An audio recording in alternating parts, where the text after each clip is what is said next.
తెలుగు నేల రాజకీయాల్లో మొట్టమొదటిసారిగా ఒక రాజకీయ పార్టీకి సంబంధించిన నాయకుడు మరొక రాజకీయ పార్టీని క్షమాపణ కోరడం.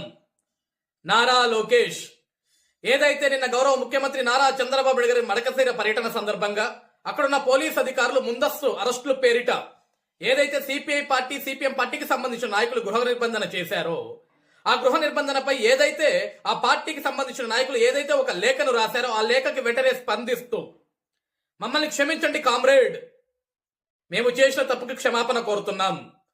కూటమి ప్రభుత్వానికి లేని ఆలోచన ఇది.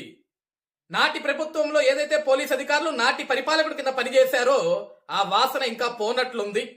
వాళ్ళందరికీ కూడా మేము కఠినంగా చెప్తాం. భవిష్యత్తులో ఈ ప్రజాక్షేత్రంలో ఈ ప్రజాస్వామ్యంలో ప్రశ్నించే వాళ్ళ ఎవరి మీద కూడా గృహ నిర్బంధనలు ఉండవు. దానికి మేము మాటిస్తున్నాం.